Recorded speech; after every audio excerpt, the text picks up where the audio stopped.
Yes, napaka-good po ng Panginoon and gusto ko lang kamustahin po ang lahat. This is our second day or second night. Kamusta po ang mga naghahanap ng mga hamburger? Yan. Meron po ba dito nag-skip ng meals? Diba yung iba gano'n? Yung iba tubig lang, yung iba walang social media, walang games, walang gala, walang parcel. Wala mo na yan. Meron pa dito yung air pass lang, yung hangin lang. Gano'n lang. Meron pa dito. Baka may gano'n, ha? Okay. So, this time we will be, last night, napaka-importante na pinag-usapan natin last night. Tito Vic was able to discuss the importance of praying for our nation. And tonight, we will be discussing about the importance of giving prayer for our church, for our beloved church. Nung natanggap ko yung message na sabi ko ako yung magsasalita ko, medyo personal po ito sa akin. Medyo personal po sa akin to. Bakit? Kasi sa mga alam ko, may ilan dito kilala, kasama ko from a previous church. Kami po ay hindi naman biktima, no? Huwag natin sabihin. Pero kami po ay galing, bago kami mapunta ng CCF ng KAO dito sa Marikina, galing kami sa isang church na talagang nagkaroon ng kabuluhan. Nagkaroon ng talagang masakit. Hindi ko ako magbibigay ng details, hindi ko sasabihin ko ng church. Basta naranasan namin yun. At sa ayaw man sa namin sa hindi, we don't have any choice but to get out from the church. Kasi talagang toxic na siya. And sabi ko nga, habang nangyayari yung mga panahon na yun, sabi ko, God, wala naman kami ibang gusto. Kundi maglingkod lang sa'yo. Wala kami ibang nais, wala kami ibang gusto lang namin mag-serve. Pero naisip niyo po ba yan? The point is, those things na may mga nangyayari sa simbahan, kung titignan natin, no? Especially yung mga community church. Kaya pasalamat tayo sa Lord dahil ang CCF, we are united. No? Pero ang tanong mo, bakit nga ba nangyayari yun? No? Kaya ang topic natin today, pray for broken church that pursues Christ. Our text will be found in Acts chapter 8. Mahaba po yan from verse 1 to 8 and 12. Okay? I would like to ask everyone to just close our eyes and let's just welcome the presence of the Lord.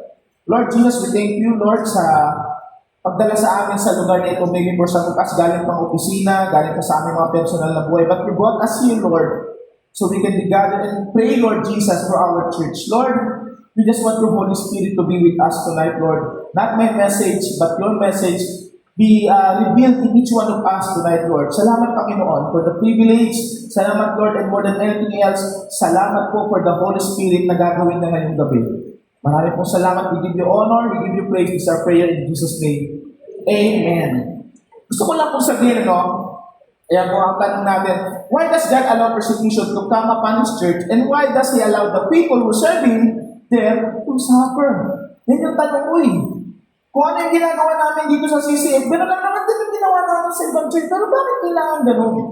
And maybe for some of us, may narinig kayo na nasaktan, nabigo, tumaba. Hindi kasama doon. Pero 2 weeks ago, kausap ko yung aking, kasi may mentor ako. Hindi naman ako, by the way, I'm an IT, pero may nag-train sa akin, no? So, bilang ganito eh. So, sinasharean ko siya ng gospel. Pero nagulat ako nung sinabi niya sa akin, alam mo, brother tawag ko sa akin, brother, hindi talaga ako pala simba eh.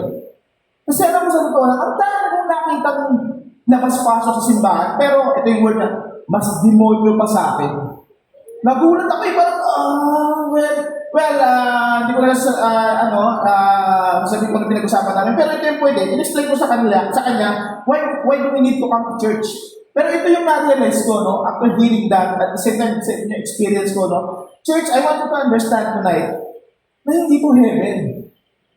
This is not heaven. Ang sabi sa Bible, the only time na pupunta tayo ng heaven, kapag tayo ay namatay na, pag nawala na tayo, sino gusto na pumunta ng heaven? Talaga nagpigil yung kato. Di ba? Di ba totoo yun eh? So ano yung church? What is this? Ano itong location na to? Ako, sa tingin ko po, it's better to think na ito po ay katulad ng isang hospital. Diba? Yung hospital, meron pa kayo nakita pumunta ng hospital, nagpa-check up, may ubo po ako eh, ubo ka nga. O meron nga. Tapos paglabas na wala na siyang ubo, di ba may medication pa yan? Di ba matagal? Paano kung cancer? Naku, matagal yan. Matagal ang proseso yan. Alam niyo po pagkakaiba natin dito sa mga tao nasa labas. The difference is that we acknowledge ourselves na hindi natin kaya yung buhay natin. Yun lang po yung pagkakaiba natin sa kanila. Katulad po sa ospital, kaya may mga pasyente doon kasi may mga tao na they believe, hindi nila kaya pagalingin yung sarili nila, that's why they need a doctor.